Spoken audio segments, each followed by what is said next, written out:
Morning. So today's Monday. We've had another good weekend. In total, there's 16 orders leaving DM Collectors Lounge. So bit of a mixture. Some nice collectibles to show you. Did a bit of the packing yesterday on Sunday, but I've saved my favourite three to show you guys. So yeah, let's get into it. So we've not had one of these for a while, but we've got a wrestling t-shirt to leave the store, and this is going overseas thanks to the global shipping program. So basically on eBay, I use the global shipping program for any international order just because it makes my life so much easier. It includes tracking.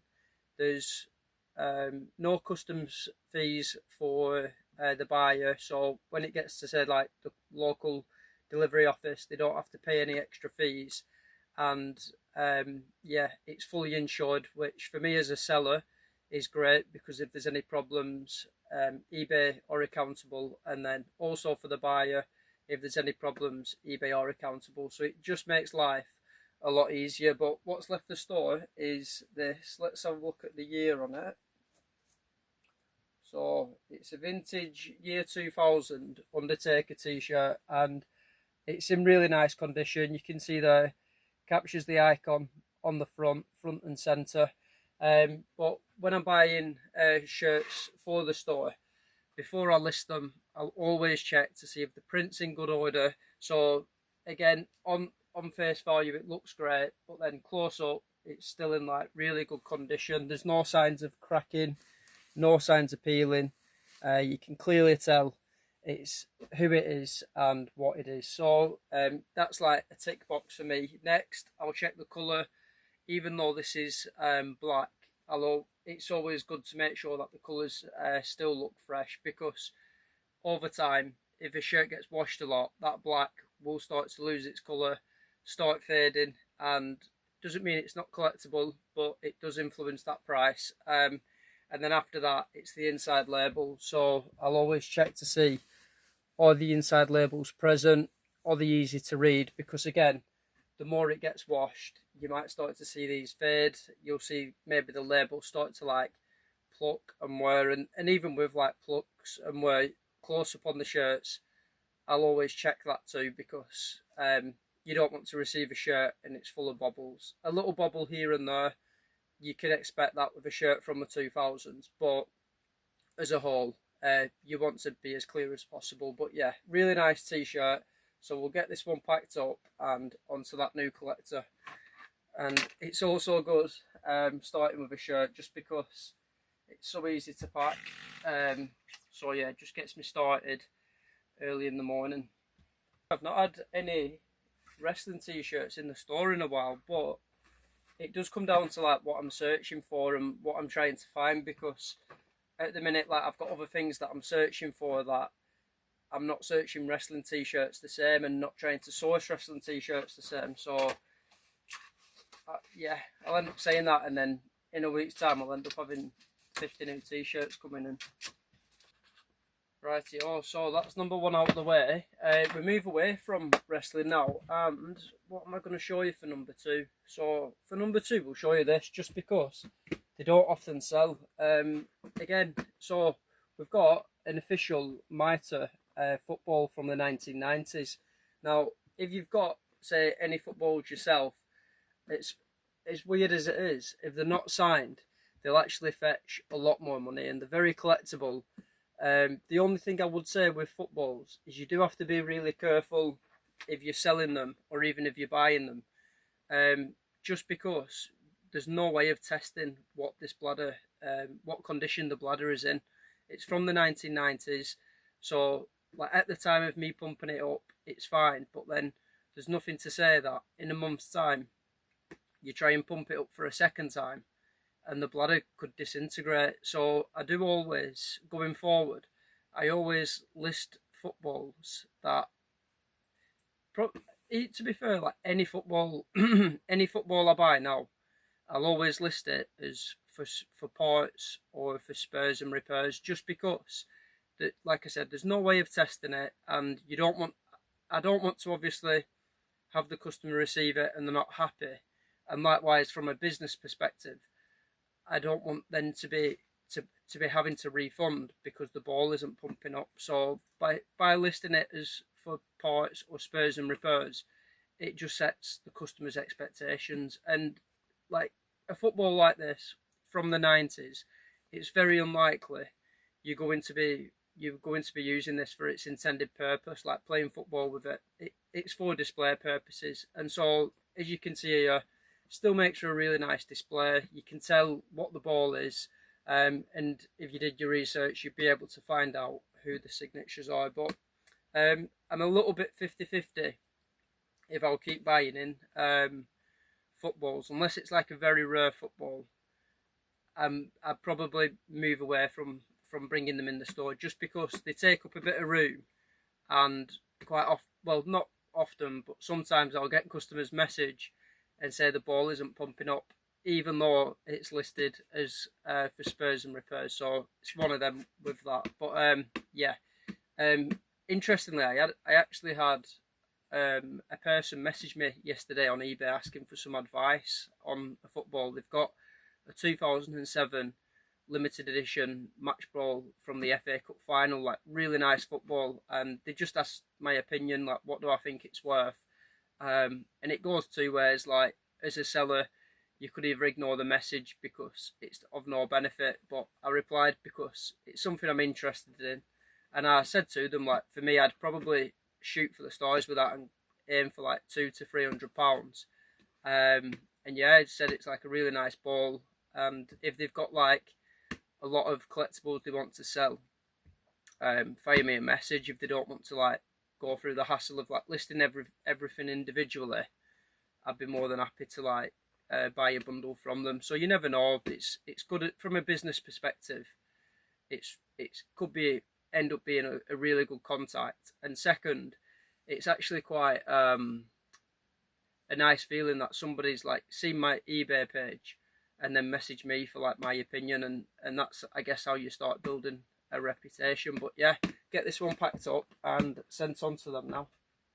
Again, even like with the packaging, it's a small football, but because of the size, it's going to go as a medium parcel, which again is like a higher cost for me. So it's something that's making me think I'm not going to actively search for footballs. If they come in as part of like a bundle with like football shirts or like other football collectibles I do want, then I'd be more than happy to list them on the store. But I think I'm going to stop trying to source footballs.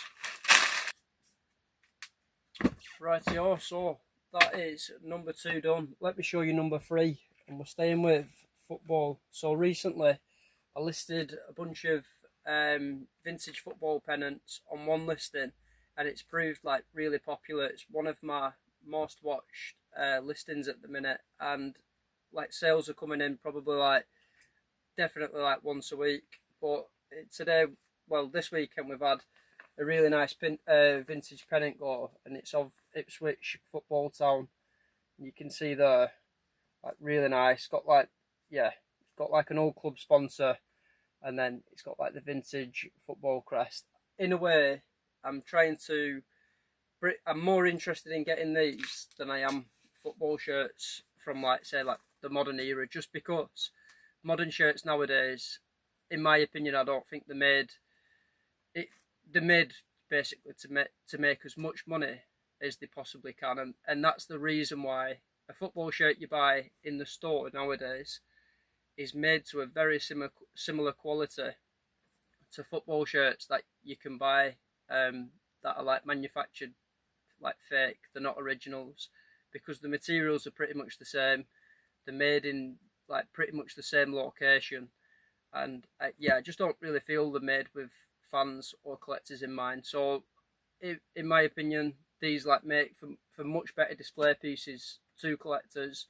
They don't come around as often. Like this Ipswich pennant was the only one on eBay, so you're not going to be finding this again anytime soon. And if you do, you will have to be quick buying it. But yeah, just think they make like something a little bit different, and you don't necessarily have to be an Ipswich Town fan to appreciate this. Just like you don't need to be an Arsenal fan to buy a football shirt. But I think there'll be people out there that have rooms filled with like vintage pennants from every club, maybe from the Premier League all the way down to the National League. And yeah, I'd absolutely love to see what collectors do with these, because it'll basically be complementing um, a bigger display they've got. But get this packed up. I always try and like send these flat.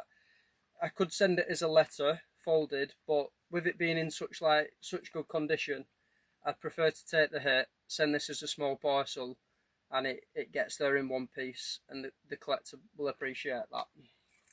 Also, at the minute we're on 169 subscribers, so we're slowly growing. Like every week, it's just we're chipping away and we're finding collectors. So if you're into collectibles, or maybe you're a person who does buying and selling yourself, or even if you just like watching a small business grow, then hit that subscribe button, like the video, and yeah, leave a comment. Let me know like what you think of the video, collectibles. What do you enjoy collecting? But yeah, let me continue. In an ideal world, I'll be talking while packing, but even though I've been packing for like years now, I still find it hard to do both at once. And if I talk while packing, I'll just end up getting something wrong. So yeah, if I stop talking, we'll just fast forward. Rightio, so that is my 3 favourite packed. I'm going to pack up a few orders that I've sold overnight, and then I'll show you everything else that's sold. 2 minutes. So that's all the packing done. Let me show you everything else that's sold over the weekend. Start with these just because I've got loads of comics that are going live in October. The whole month will be dedicated to Marvel and DC comics. So yeah, at the weekend we've had 2 Batman comics go. Wrestling accessory again, wrestling accessory bundle. This is a DC action figure by McFarlane Toys. It's the Penguin, nice figure. That's going to make for a nice display. This is Classic Superstars Wrestling. Didn't make the top 3, but the Classic Superstars, I think they make the best displays in the boxes. Love the black and gold packaging, and the figures themselves are all already like dressed and have the accessories sometimes attached to them. So no need to take them out of the box. Helps keep hold of that value. But yeah, this one was Hillbilly Jim. Nice figure.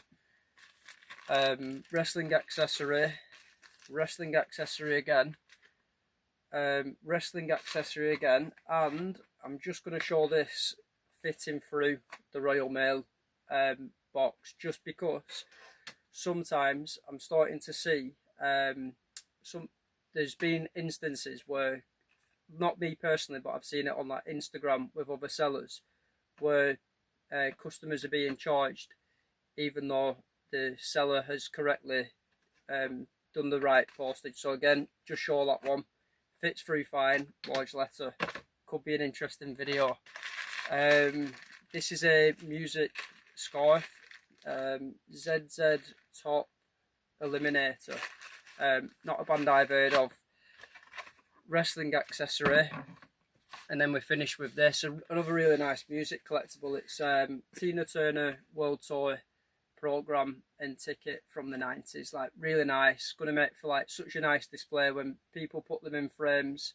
This one would probably have like the ticket to the side of the program because it's portrait. But yeah, that's off to Spain again, thanks to the global shipping program. But as you can see, like a decent mix of collectibles leaving the store. So as always, thanks for watching. Leave a comment, let me know which collectible you like the most, and yeah, have a good week. See you in a bit.